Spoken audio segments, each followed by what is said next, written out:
Viewers, welcome to our channel. నేను హిమ. తెలంగాణ రాష్ట్ర ప్రభుత్వం అత్యంత ప్రతిష్టాత్మకంగా తీసుకున్న హైదరాబాద్ రీజనల్ రింగ్ రోడ్ పనులు మరో అడుగు ముందుకు పడ్డాయి. కేంద్ర ప్రభుత్వం సహకారంతో తెలంగాణ రాష్ట్ర ప్రభుత్వం నిర్మిస్తున్న రీజనల్ రింగ్ రోడ్ ఉత్తర భాగానికి అటవీ శాఖ అనుమతులు లభించాయి. ఈ విషయాన్ని తెలంగాణ రోడ్డు భవనాల శాఖ మంత్రి కోమటిరెడ్డి వెంకటరెడ్డి తెలియజేశారు. అటవీ శాఖ assistant inspector general Kailash Bhimrao Bawar ఈ సమాచారం అందించినట్లుగా ఆయన పేర్కొన్నారు. ఈ అనుమతులతో మెదక్ జిల్లాలోని 35 హెక్టార్లు, సిద్దిపేట జిల్లాలోని 28 హెక్టార్లు, భువనగిరి జిల్లాలో 8 హెక్టార్లు కలిపి మొత్తంగా 72 హెక్టార్లలో అటవీ భూమిని రీజనల్ రింగ్ రోడ్ నిర్మాణానికి వినియోగించేందుకు అవకాశం లభిస్తుంది.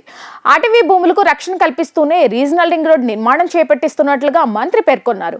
అటవీ శాఖ అనుమతులను లోబడి భూసేకరణ చేపట్టినట్లుగా కోమటిరెడ్డి తెలియజేశారు.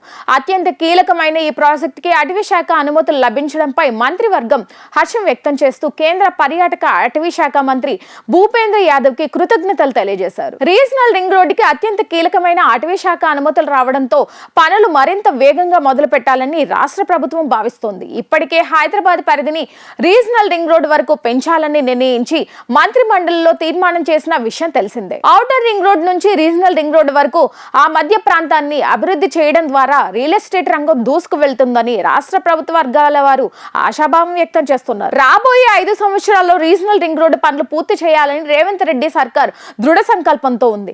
గతంలోనే ఈ ప్రాజెక్ట్ కి సంబంధించిన పనులు మొదలు పెట్టాల్సి ఉన్నప్పటికీ కొన్ని కారణాల వల్ల ఇప్పటి వరకు భూసేకరణ పూర్తి కాలేదు. రాబోయే ఏడాది కాలంలో భూసేకరణ పూర్తి చేయాలని రాష్ట్ర ప్రభుత్వం నిర్ణయించుకుంది.